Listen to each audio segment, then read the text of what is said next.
What's good, YouTube? It's your boy Reckless here, once again back at it with these interviews, solo this time, and I'm linking back up with the homie from Cleveland. I got the homie Shoboat back in the building. What's going on with you, bro? What's going on, dog? What's going on?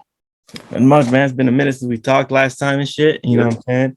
How's everything been going? You know, everything's good with like the podcast, music, and all that. Man, everything is lovely. I can't complain about nothing. You know what I'm saying? That's right.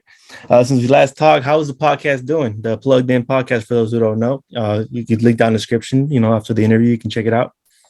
Yeah, podcast is going cool. I'm on a kind of like a hiatus from it right now.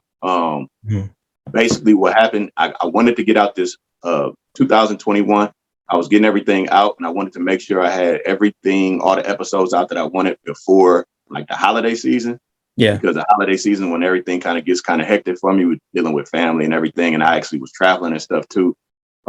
So this year, 2022, I'm probably going to start it back up around the same time I started the one last year, which is around like May, June, something like that. So right now we kind of on like a hiatus for the time being, and then it's going to crank back up in the summer. You feel me? that's right. Looking forward to that one though.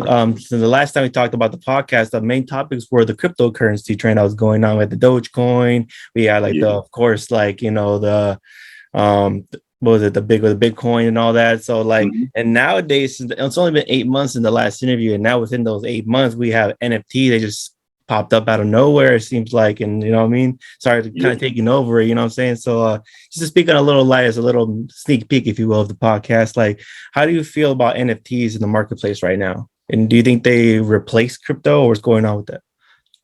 No, they definitely didn't replace crypto. So basically with NFTs, they coexist. So for lack of better words, or just to kind of break it down easily, the whole thing where everything is moving to now is just the metaverse in general. And in the metaverse, you have the two key things that make it operate is basically the NFTs and also the cryptocurrency. You know, like when you look at the different metaverses like Decentraland or Sandbox, the biggest thing with those is that they have their own cryptocurrencies as well. So if you want to buy land in Sandbox is kind of like the most popular metaverse. If you want to buy land in Sandbox, you have to use their Sand token cryptocurrency in order to do that. So, you know, they're kind of like cryptocurrency, and NFTs are on the building the foundation of the metaverse, basically. So NFTs kind of have taken over a lot of the headlines that crypto was getting this time last year. But it's just, they coexist all within the metaverse, which everything is going to be moving to with all this Web3 stuff. Right now, we just like hella early on it. So you still have a lot of people that don't understand it and don't get it and think that it's a trend or a fad. Think they can just screenshot NFTs and that makes them, you know, irrelevant, but it's not. It's bigger. It's all bigger than that. You know what I'm saying? Because right now, with it being early, people are focusing on like the profile pictures and the artwork and stuff like that. And they don't, casual people that are kind of following it, that aren't participating in it, they just see it as, oh, it's just about the artwork, where they don't understand the utility side of NFTs. And the utility side of NFTs is what's really going to change the whole game. You feel me? That's true. And I even seeing a lot of celebrities getting on the trend, a lot of big influencers and shit like that. Like one of the main things that caught my attention, which is I was curious about, was like the whole like monkey clubhouse kind of deal that they got going on. Like, is that like the main like direction people should go in, or people like should strive to go in, or because there's so many different metaverses, like you said, so that's like the main one everyone's trying to eventually try to go as a higher tier in a social class, or is it like a different thing? Yeah.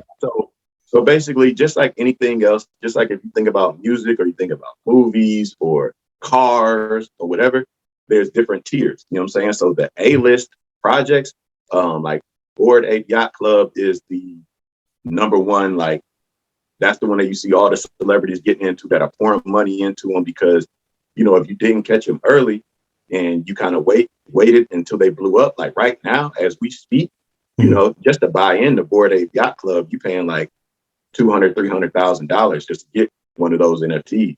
You know what I'm saying? But the lure is because they actually have done in real life events, and all these celebrities and big names within the crypto space and the NFT space were actually there. So you can actually visualize it. So it's not like some of these other projects that have just been money grabs, that have just been rug pulls and stuff like that. You see, this is a striving community, and they're coming out with new stuff every few months. They're coming out with something new. Like the newest thing with the Bored Ape Yacht Club is that they came out with their own cryptocurrency now. They have the ape coin.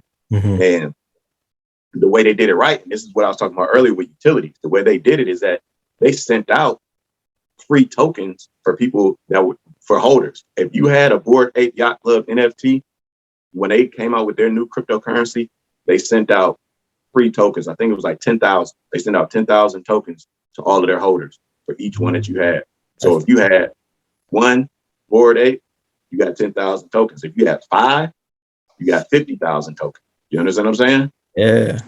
That's where they're giving you the incentive to hold as many as possible, because anytime that they have something new that they send out, that they airdrop to their holders, it's going to be multiplied for you. It's like a multiplier if you have more than one actual NFT. You feel me? So it's like the equivalent of like if somebody gives you certain crypto and it keeps splitting more frequently, it's an incentive to keep holding on to your stocks of that company, right? Yeah. They're basically rewarding you for holding it. You know what I'm saying? So now, obviously, you could be somebody that got in real early on it and you bought it for, you might have bought it for 0.5 ETH or something like that. You feel me? And once it jumped up to 5 or 10 ETH, you might have sold it because you're like, oh man, I made a quick flip.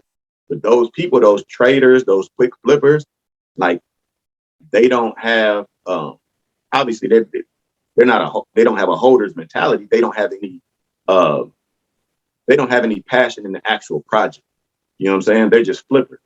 So for the actual holders, the holders are the ones that are benefiting right now. They're the ones that have held it this whole time. So they've been able to get into the Mutant Ape project that they had. They're able to get into the Bored Ape Kennel Club project that they had. They're able to go to the events that they've been having. They were able to get that free ape coins and stuff like that. So they're rewarding the people that hold it. So you have an incentive to not sell, basically. You feel me? Yes, sir. And for the average consumer, like, not the big time celebrities with extra funds and stuff, like what would be the main metaverse thing to strive for when it comes to NFTs or cryptocurrency in general? So my whole thing for somebody, let's say is casual or somebody that's newer to the space, like I would recommend, like with crypto, like for me with crypto, I knew about Bitcoin, I knew about Ethereum and all those, but the first crypto that I bought was Dogecoin in 2020. Yeah, I remember that. And there's a purpose for coins like that. You know what I'm saying? Because me buying Dogecoin was like, all right, it's hella cheap right now. You know what I'm saying? So it's like little risk involved. So let me just buy this and see how it goes.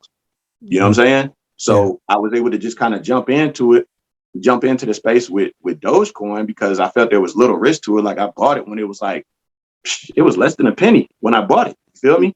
Yeah. So I held it. And then within a few months, it went up like 1,800%.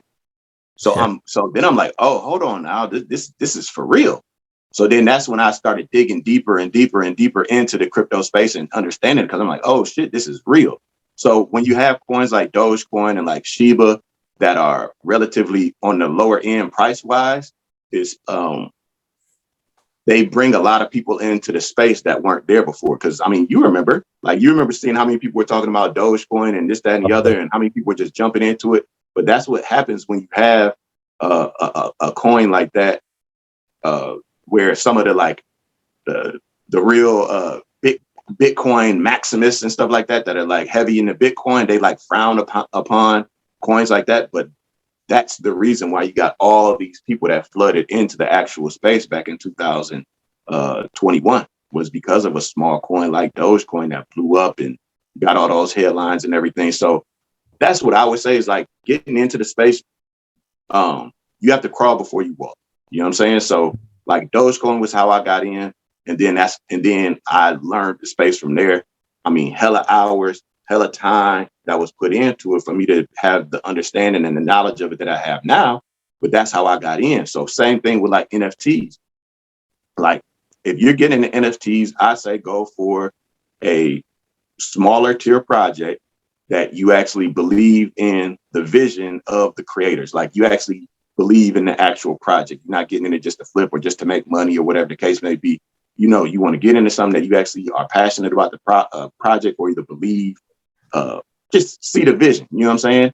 And that way you can go through the whole process along with that community. And that's how you learn. That's how you learn, from seeing the conversations in Twitter about that specific project, seeing the conversations on Discord about that specific project, seeing the stuff on YouTube about that specific project. You know what I'm saying? Because you're in it, you got money involved. So your interest is there. So that's you're gonna learn completely different as to somebody that's on the outside looking in, that's just seeing all this stuff and seeing all these headlines and hearing all the negative things that have happened in the NFT space, and not been a part of an actual project where they see the benefits of it, to where they can see, okay, I see how in the future this is going to be a big deal type of thing. So I like to get in early on things. I'm one of those people that's hella progressive. So, you know what I'm saying? I do my due diligence and understanding what it is, how it's going to affect me, how it's going to affect the masses. And that's how you get involved. And that's how you end up being on the right side of history, you know what I'm saying? And where you can take advantage of it financially as well. You know what I'm saying? You might get into a smaller NFT project for, you know, $300. You know, you invest in basically $300, getting involved in it, and it can change your life. You know what I'm saying? And it might not even be that particular project that blows up and you make hella money, but it changes your life because you then understand the process, and you know what I'm saying? You see the real world capabilities of it. And that's when stuff clicks. You feel what I'm saying? That's right. So, but I would say get into an Ethereum NFT, smaller project, and then also get into a Solana NFT project, a smaller tier one. So that way you can see how it works on the two different blockchains. Those are the two main blockchains that are doing NFT. But you know what I'm saying? That's how you want to get into those, and really just dig in. You know what I'm saying? That's true.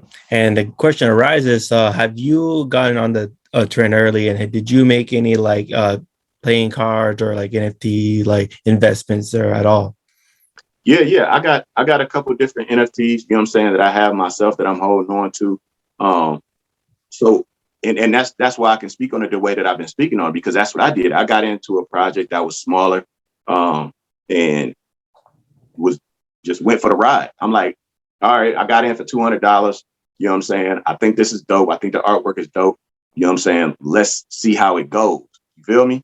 And that's when I was able to pay attention. I'm like, okay, I like this. And then I was seeing other projects that were, I don't want to say similar, but the same tier. You feel what I'm saying? Other projects like that. And I was able to then kind of like analyze those projects based off the one that I originally bought in with. So I could see the ones that were bullshit. You know what I'm saying? Because I'm like, okay, all right, this doesn't make sense. Like the way they're moving, this is going too fast. This is going too slow. The community doesn't believe in this. Everybody's saying quick flip, quick flip. So when you have people that are buying into a project just to flip it quick, that means that the project itself isn't going to have legs. You know what I'm saying? But my big thing now is just utility. You know what I'm saying? Utility. Like there's NFTs that you can get that the sole purpose of them is just to give you access to their DAO. You know what I'm saying? Which is basically their community where they're investing into other things. You know what I'm saying? So just to get access to be, or just to be in their DAO, you have to buy the NFT. You know what I'm saying? You got another one like Gary Vee is huge in the crypto space. Like he has a restaurant that he's coming out with. It's going to be a private restaurant where the only people that are going to be able to go to that restaurant and eat have to be holders of that NFT. That's interesting because like I saw like Snoop Dogg, he recently took out his Doggy Style album off the platform so he can become an NFT. Only those who are shareholders of that can listen to the album. It's a little like those hip hop heads who don't really know about that stuff, but you know, it's a whole different conversation. Yeah. But I mean, but that's what it is. It's the utility. You know what I'm saying? Because you can make an NFT solely based off of the artwork, you know what I'm saying? Those are the ones that I don't get too excited about. But the ones that give you a lot of utility, that give you a lot of access and you know, you're privy to certain information or certain merch or certain products or certain events, like those are the ones that I see and I'm like, okay, yeah, this is gonna be hard. You feel me? Mm-hmm. Definitely. And I like that. You're the first artist I know in the hip hop community that started on the cryptocurrency NFT, like, you know, wave. And like now I'm seeing a lot of new artists like starting to do that. Like I remember I sent you a link to an artist who's doing that, named Dre. A couple of the Bay Area are starting to do it now, like trying to make communities of people who can get people on to make projects and shit. Like, I think like you were even early on the wave of the whole hip hop community getting into it as well, you know, to give that. Sure. Yeah, I'm glad you noticed it, and I'm glad you said it, because if I was to say it, I would probably get murdered for it, or they'll. I remember when, you know, but yeah, I mean, it's real. I'm one of the. I've been very vocal about it. You know what I'm saying? The crazy thing is that there's so many people, like, for the genre of music that I make, the majority of people just they're not enlightened enough about the space to really grasp it. You know what I'm saying? Yeah. And that's just like, you know, that's just like with the communities where rap and hip hop come from, just black and brown people, like that. It's just the financial literacy is not on the level that it should be. It's not as much of a priority as it should be. You know what I'm saying? Yeah. Like, realistically, dog, like, you know, I told one of my homies as I was telling them about it, because they were asking me questions, kind of trying to figure out how to get involved in the crypto and what it is and this, that, and the other. And I was trying to explain to them, like, bro, like, this is something you want to get involved in, and watch YouTube videos, follow such and such accounts on Twitter so you can see what they're talking about on a daily basis and this, that, and the other. Like, get involved, read up on it. There's hella articles and stuff like that about it, because this can change your whole financial status. You know what I'm saying? Like, I've made more money off of crypto in the past 2 years than I've made off of music. You feel me? And that's just being 100. You know what I'm saying? So it's like, you know, with the way music is, the way it switched from CDs to downloads to streams, artists get paid more now for streaming than they did before. So it's like, I can make more money off of crypto than I make off of an album. You know what I'm saying? But the big thing is that you just have to understand it. You have to understand the game. You know what I'm saying? That's true. And hopefully with this new wave of artists getting involved in their communities with the whole like information about NFTs and crypto, maybe it's going to be a new wave of people starting to change up like in those communities to start getting more money a different way instead of trying to rely on music or whatever shit that they probably shouldn't get involved in. You know what I'm saying?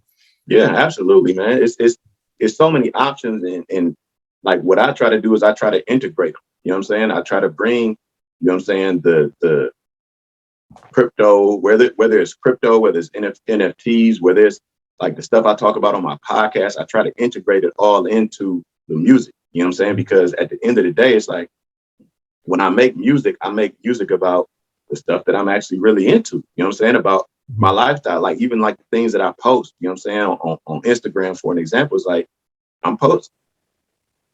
I can't try to be like everybody else if I'm not doing what everybody else is doing. You feel me? So yeah, so what I'm doing is this. So this is what I'm posting, because this is what I'm on. And I don't even go heavy with it, because I know that a lot of it falls on deaf ears. Like the majority of people just want to be entertained. The majority of people don't want to actually learn. You know what I'm saying? As fucked up as that sound, like, I could tell people about stocks, I could tell them about crypto, I could tell them about NFTs and Web3 and all this stuff. But if they're not in a position to where they have the desire to consume that kind of information, they're not going to do anything with it, and they're going to move on to the next. You know what I'm saying? So, like, that's my big thing, bro. Like, I push what I'm into, because I can't fake it when it comes to that. So you don't see me on Instagram or on YouTube in my music videos. Like, you don't see me posting guns and posting hella money or posting drugs and this, that, and the other. Because, you know what I'm saying? That's short-sighted shit. You feel me? because when you do those type of things, there's repercussions that come along with it. The you putting out bad energy, bro. The energy is fucked up. And I learned that early on because a lot of these rappers that do stuff like that, what they end up doing is scaring away the money. You know what I'm saying? When you posting all this stuff because you're like, oh, this is the most hood shit, this is the most gangster shit, you scare away the money. You become a liability. Yeah. Like you have people like, for an example, you have people that might be promoters that want to book you, but they see you posting guns and you beefing with ops every day on Instagram and on YouTube. So they're like, I'm not about to book this motherfucker for a show. The show might get shot up. You know what I'm saying? His ops that he always talking about, that he's always dissing, might show up here. Or this neighborhood or this hood over here that don't like what he claiming, they might show up here and shoot the club up, or a big brawl breaks out. This, that, other. So I'm not even gonna book him for a show. Mm-hmm. You feel what I'm saying? Like, you scare the money away. And me, I'm a businessman before everything. So it's like one thing I'm gonna do is I'm not gonna self-sabotage by posting something just because I know it'll get more likes. But at the end of the day, I know it's gonna create me to make less money. You know what I'm saying? It's gonna create a situation or a scenario where I make less money because it's scaring away the people that's in the suits and the people that's sitting down at the desk and shit like that, that got the actual real bags that they putting into music, into the hip hop. Feel me? No, yeah, you're moving way smarter than most cats out here are moving, you know what I'm saying? Down to the little intricacies of how you manage your whole social media platform. You know, people need to pick up on that kind of shit. You know, it's beneficial to everybody in the long run. Yeah, real talk, real talk. You know what I'm saying? It's nuances to the game, bro. Like, you know what I'm saying? Like, a lot of people think, like, let me just get in and rap. I'm the best rapper and this, that, and the other. Like, I'm a good ass rapper, but at the same time, I know it's more than that. So I always leaned heavier on the business side of it. You know what I'm saying? Mm-hmm. So, because that's my whole thing. Like, I don't want to put all this time, energy, and money into something and I'm not able to recoup or make money on the back end from it. So you have to understand the nuances of it. You know what I'm saying? That's true. That's what I've done my entire career. You feel me? Yeah, and you're reaping the benefits of that shit, bro. You know, and it shows and shit. You know what I mean? Real talk. Little callback to the last interview that you were like really looked up to Eazy. He was all business too. You know what I'm saying? He moved different. He looked at shit different. Even down to a whole letter that would scare people. Like, oh, you can't say fuck the police. No, we got to shut it down. He saw it as opportunity to make money and promotion. You know what I'm saying? Similarities, you know. Yeah, but real talk. Like honestly, all the rappers that I really kind of like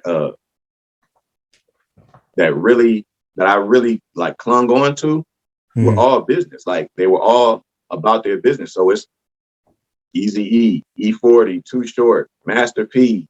Like, these are all the artists that 50 Cent, you know what I'm saying? These are all the artists that I really like when they came out, and I'm hearing them talk and doing interviews and this, that, and the other, and just in their music, I'm like, yeah, this is the kind of shit I'm on. They talking my language, you know what I'm saying?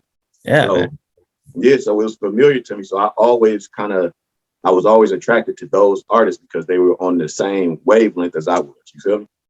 Yeah, those are artists people need to look up to and shit. Not like these little Kodak Blacks and shit like that. You know, they're just acting a fool out here. But speaking of music, you just recently dropped Doomsday Part 2. So how was the process of making that project? Process was fairly easy. You know what I'm saying? Just to kind of go into a little bit deeper. So the Doomsday series that I started back in 2019. That's when I dropped the first Doomsday, and it was an EP, so it only had 4 songs. You know what I'm saying? So basically, what I wanted to do is, like, I wanted to build it out to be a series. You know what I'm saying? So with that one being an EP, I was going to do that as an EP series. So I decided, like, all right, let me not do it as an EP series. Let me just switch it over to an album series. You know what I'm saying? So I ended up taking the original Doomsday, which had 4 songs on it. And with Doomsday Part 2, I used those 4 songs and I added a whole nother 7 songs to it. So that way it's album length, a full album. You feel me? So that was the whole purpose of it. Like, the Doomsday series in itself is called Doomsday. I try to have like more darker sounds on it. You know what I'm saying? So I like putting it out in this time. Like, I'm in Ohio, bro. Like, I'm in Cleveland, so it's still cold here. You know what I'm saying? So I know like other places like out in Cali and everything, it's like summertime weather for them. But here, it's still like today is 80 degrees, but in 2 more days, it's about to go back down to 40. You know what I'm saying?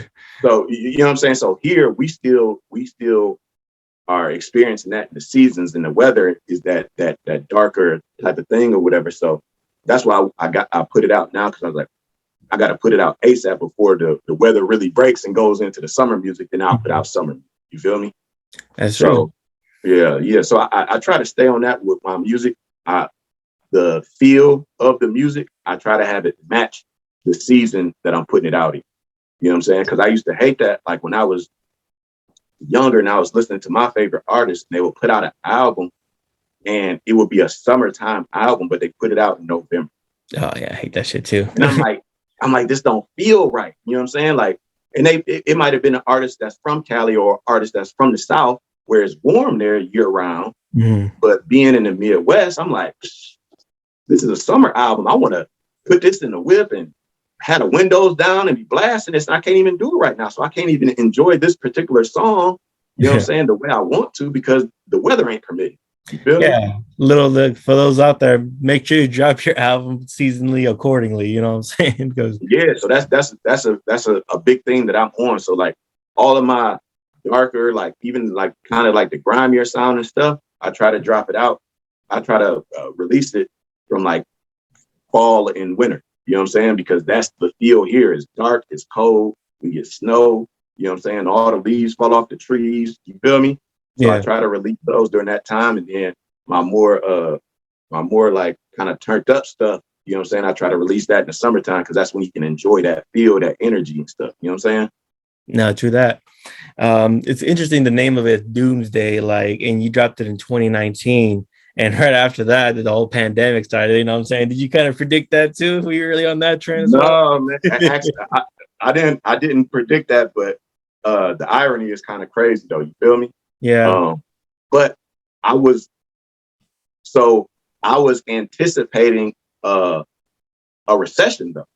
You know what I'm saying? And a lot of people that's on my Instagram, especially that follow my stories, they know that. Like 2019, I'm like, there's a bubble. You know what I'm saying? A recession is about to hit. And the recession did hit. But it hit because of the pandemic. And I was just like mind blown. Like I've been telling y'all for like 6 to 9 months straight that a recession is coming. Everything that I'm seeing, it ain't adding up. You know what I'm saying? You know, this ain't sustainable. And it happened in, what was that? March of 2020. It was in March, bro. Yeah, March of 2020. So it was for a completely different reason, but I seen it coming. You know what I'm saying? For a different reason. Yeah, man, that shit was just a little interesting thing. I was like looking up, like, you know, days, and like, holy shit. And then you dropped another one, like, hold on, what does he see now? You know what I'm saying? Yeah, it was crazy. It played out exactly how I was thinking, but just a different reason. You know what I mean? No, yeah, you know what I'm saying? It's just one of those little like coincidences, you feel me? It's nothing too crazy. So with this one, like I noticed you didn't have like a lot of like people who are more like from my side, Cali, are more familiar with you like through the AMP camp. Like how come you didn't have like a lot of like, you know, Young Bossy or Appuccino on this project? Because they on the next one. The next one. Yeah. So so I still had some of the regulars from our Midwest mob circle, you know what I'm saying? Like I had Shoddy Boy on there, Shay Dollar, Gap, you know what I'm saying? So those are the regulars that everybody that listens to our circle of music that they familiar with, you know what I'm saying? Yeah. Okay, that's what's up. And the whole camp like still in good terms and everything cool, because a lot of people like after a while, like even like TDE don't even like are together no more and shit. So like, you know what I'm saying? Is it all still tight and shit in your old group? Yeah, everything's still good. It's obviously things are different with everything is different within this genre of music in general. You know what I'm saying? Because we have like, just to be real with you, bro, like the way our pipeline is with the Bay is kind of like shifted over to more Detroit in the Bay kind of collabing and going back and forth more than it is with us in Ohio, which is all good. You know what I'm saying? Detroit ain't nothing but shit 4 hours away, a 3 hour drive away from here. You know what I'm saying? So them is still like our cousins. You know what I'm saying? So, but it's just the eyeballs have switched. You know what I'm saying? Where the eyeballs aren't necessarily on us here in Ohio, as far as with the Bay Area connection, is more so on the Detroit Bay Area connection more. So that's the biggest thing that's changed. You feel me? But other than that, everything is still great. That's good, man. And so after this Doomsday, what's next for you? What's the next project? If you can speak on a little bit. I got hella projects, bro. I don't even know which one I'm gonna drop next. You know what I'm saying? I got this year I'm probably gonna end up putting out probably like 4 albums. You know what I'm saying? Shit. That's what I'm thinking right now. The album that I originally had planned to put out next, I actually pushed that back because I was listening to it and kind of like what I was just saying earlier, where it has more of a darker sound. So I was like, all right, I'm gonna push that back to like the fall. You know what I'm saying? So I got